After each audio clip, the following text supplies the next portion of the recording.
کہ 1801 سے لے کر 1800 جو ہے وہ 69 تک جو ہے ناول کی انہوں نے بیس بنا دی کہ ناول کو ہم نے لے کر آنا ہے اور اپنے یعنی اس اقتدار کو برقرار رکھنے کے لیے ہم نے حالات کو معتدل رکھنا ہے. تو اس طرح انہوں نے اردو کی داستانیں لکھوائیں جس میں اصلاحی معاملات کو یعنی کہ اصلاح اس کی ہوتی ہے جو خراب ہوں. تو یہ اصلاحی پہلو گورے نے ہمیں تھمایا کہ جناب آپ کو ہر وقت اصلاح کی ضرورت ہے. آپ تو جو ہے وہ اس قابل ہی نہیں ہے کہ آپ زندگی گزار سکیں. میں آپ کو بتاتا ہوں زندگی کس طرح گزاری جاتی ہے. تو یہ اس تناظر میں جو اردو کی پہلی نثری داستان مانا گیا، نو طرز مرصع کو مانا گیا، داستان کا بڑا ذخیرہ شعبہ ہندوستانی تصنیفی اور اشاعتی فورٹ ولیم کالج کی خصوصی استعماری کاوش ہے. یہ دونوں کتابیں جن کو ہم سمجھتے ہیں کہ انہوں نے اردو کی خدمت کی، وہ تو کی ہے. انہوں نے اردو کی مطلب ادھر سے لے لی ہے، سارے جو نستعلیق کا سارا معاملہ فارسی سے لیا، قاعدہ فارسی سے لیا، ہم نے عربی سے گرامر لی، ہماری گردانیں ساری اس طرح ہے. اور بڑی مضحکہ خیز بات ہے کہ ہمیں ہندی، میں نے پچھلی مرتبہ بات کی تھی، ہمیں ہندی بڑے آسان طریقے سے سمجھ آتی ہے. تو بس چند عربی کے اور فارسی کے الفاظ جو ہم بولتے ہیں وہ ہندوؤں کو سمجھ نہیں آتے، اور جو ہندو سنسکرت کے الفاظ بولتے ہیں جو انہوں نے شامل کروائے ہیں پریم ساگر میں، وہ ہمیں سمجھ نہیں آتے ہیں. اس وجہ سے وہ جو لکھنے میں جو ہے وہ ہمیں تو بالکل اب ختم ہے، لیکن بولنے میں ہمیں بالکل ان کے گانے، ان کے گیت، ان کے دوڑے ہمیں باقاعدہ سمجھ آتے ہیں. اس کا مطلب ہے یہ الگ سے زبان نہیں ہے، یہ ایک ہی تخم ہے اس کا، وہ ہندوستانی زبان ہی ہے جو اردو ہے. اور اسے استعماری لحاظ سے الگ کیا تاکہ ہمیں شناخت جو ہے مل سکے. آرائش محفل حیدر بخش حیدری کی، طوطا کہانی خلیل خان اشک کی، نثر بے نظیر بے تال پچسی للو لال اور مظہر علی ولانے کی، ہفت گلشن رانی کیتکی کی کہانی، اور فسانہ عجائب رجب علی بیگ سرور، گل صنوبر، الف لیلہ، بوستان خیال، طلسم ہوش ربا، سروش سخن. اردو ناول کا آغاز جو ہے استعماری دور میں ہو جاتا ہے 19ویں صدی کے، جو کہ یہ ڈاکٹر نذیر احمد صاحب ہیں، ڈپٹی نذیر احمد صاحب، انہوں کا جو ہے وہ پہلا ناول میراث العروس ہے جس میں انہوں نے سارے معاملے کو پیش کیا. تو میں چاہوں گا کہ آپ کو تھوڑی سی بتاؤں کہ اس میں کیا، ناولوں میں کیا ہوگا، کیونکہ داستان کو ریپلیس کر دیا. داستان خالصتاً ہمارے ہندوؤں کی پہچان ہے، ہندوستانیوں کی پہچان ہے. تو اس کو ریپلیس کر کے متبادل کے طور پر ناول لے کے آئے. ناول نئی چیز سے نکلا ہے، نئی نویلی، جس طرح آپ کہتے ہیں نئی نویلی دور، نیول سے نکلا لفظ ناول ہے کہ ایسے کردار جو گوشت پوش کے کردار ہوں، جو حقیقت کے قریب تر لگیں زیادہ. یعنی وہ اس میں پہاڑ نہیں بولے، اس میں جو ہے ہرے چولے والا نہیں آنا چاہیے، اس میں جو ہے ہر مرتبہ اتفاقات اتنے زیادہ نہیں ہونے چاہیے، حقیقت کے قریب تر معاملات ہونے چاہیے. میں ذرا آپ کی گوش گزار کرتا ہوں.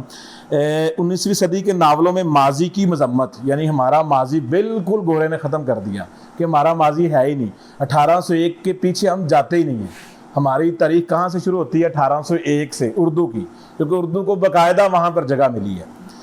تو حال کی مدت سے مراد ہے جدیدیت جو لے کر آئے ہیں گورے، ان کی تعریفیں کرتے رہنا. اور ہمارا ماضی جو آپ اندازہ کریں، اگر کسی بھی قوم سے اس کا ماضی چھین لیا جائے تو اس کی کیا حالت ہو جاتی ہے. تو جو میں نے پہلے پوائنٹ آپ کو فریم آف ریفرنس کے طور پر، وہ اجنبی ہو جاتا ہے. میں کون ہوں؟ میں ہوں اصل میں کون؟ نام مجھے مغرب والے قبول کر رہے ہیں، میں انگریزی بھی بولتا ہوں، میں کپڑے بھی وہ والے پہنتا ہوں، یہ مجھے پھر بھی غیر سمجھتے. میں ہوں اصل میں کون؟ تو وہ غیر یقینی صورتحال میں رہتا ہے ہر وقت. یہی وجہ ہے کہ ہمارے ترقی کے مواقع ذہنی اعتبار سے یا ہم فکری اعتبار سے کسی معاملے میں بھی انسانوں سے کم نہیں، ہم انسان ہیں. اللہ تعالیٰ نے ہمیں عنایت فرمائی ہوئی ہیں چیزیں. خیر دیکھتے ہیں. تجدید کے واسطے مغرب کی پیروی اور دنیاوی کامیابی کے لیے، زندگی کے لیے اسلوب کی قبولیت اور چند استعماری اثرات موجود ہیں. سرشار نے فسانہ آزاد میں لکھنؤ کی زندگی کو بیجا رائش کا نمونہ قرار دیا ہے کہ جو لکھنؤ کی زندگی ہے وہ بالکل ایسی بیجا رائش ہے جو جس کا کوئی وجود ہی نہیں ہے، وہ بالکل بے معنی اور فضول خرچی ہے. کاہلی ہندوستانیوں کی بری عادت ہے. سرشار کے ہاں جدید رویوں کو اپنانے والے اور قدیم روایات پر استقامت دکھانے والے اعلیٰ اقدار جدیدیت اپنانے والوں کی کھاتے، جبکہ خرابیاں اور قدامت پرستوں کے حصے جو ہے وہ ساری کی ساری جو خرابیاں آ رہی ہیں اور مدحت اور تعریفیں ساری جو ہیں وہ جدیدیت کے حصے جا رہی ہیں. توبہ تنسوم حکیم خود غرض اور ڈاکٹر ہمدرد ہیں. ہمارے جو حکماء یعنی حکیم جو ادویات استعمال کر رہے ہیں، اس کے پیچھے دیکھیے خالصتاً جو ہے اقتصادی معاملہ جڑا ہوا ہے کہ حکیم جو ہیں وہ قابل اعتماد نہیں ہیں اور وہ پیسے بٹورتے ہیں، اور جو ڈاکٹر ہیں وہ ہمارے ہمدرد ہیں. سرشار نے بھی حکیموں کو کاہل گردانا ہے۔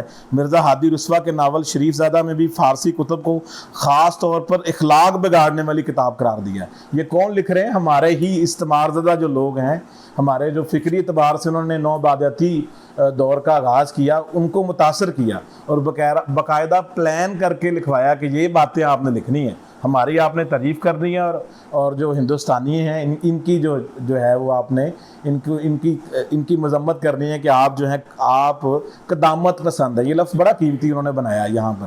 ہم بھی اس کے روشن خیالی کے چکر میں ہم جو بھی پڑھنے والے ہیں ہم نے یہ پڑھا ہے، مجھے بھی احساس ہوا کہ یار یہ کیا مطلب کس طریقے سے انہوں نے کیا پلان کہ ہم جو ہے وہ گورے کو ابھی بھی پینٹ شرٹ کو ابھی بھی مطلب یہ ہم بھی اس کو سمجھتے ہیں کہ یہ برتر لباس ہے، اعلیٰ لباس ہے، حالانکہ ایسا نہیں ہے۔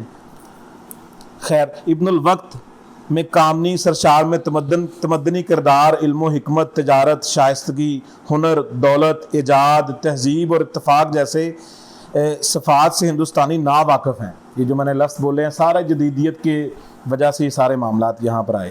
ڈپٹی نذیر احمد کے حوالے سے، اگر مسلمان حاکم وقت یعنی انگریزوں کی سچی اطاعت نہ کریں تو دنیا کے علاوہ اپنا دین کھو بیٹھیں۔ الحقوق الفرائض، یہ ڈپٹی نذیر احمد صاحب نے لکھا، میں پھر دوبارہ دہراتا ہوں، اگر مسلمان حاکم وقت یعنی انگریزوں کی سچی اطاعت نہ کریں تو دنیا کے علاوہ اپنا دین کھو بیٹھیں۔ یہ اپنے اصلاحی جو ہے مضامین ان میں انہوں نے لکھا ہوا ہے۔ انگریزوں کے کل کام حکمت سے ہوتے ہیں، انگریزوں کی خاص بات ان کا علم ہے۔ یہ ہمیں ماننا چاہیے ان کے پاس علم تھا، لیکن اتنا زیادہ مروب نہیں ہونا چاہیے تھا ان کو، جس کی وجہ سے یہ سارے معاملات ہمیں نظر آتے ہیں۔ اب آپ دیکھیں ان کے ایک اشارہ ہے ان کی طرف سے، اور ہم اتنے ابھی تک بھی مروب ہیں، ذہنی طور پر ہم ان کے غلام ہیں۔ بے شک وہ یہاں سے چلے گئے ہیں تو ہم کوئی خود مختاری نہیں رکھتے ہیں۔ خیر، یہ بڑا عجیب سا ہے، مطلب جو حکومتیں چلتی ہیں، جو سارا کنٹرول کیا جاتا ہے، ابھی بھی انٹرنیشنل اسٹیبلشمنٹ جو ہے وہ کنٹرول کر رہی ہے سارے معاملے کو۔ یہ ایک نیو کلونیلزم کے حوالے سے ہے۔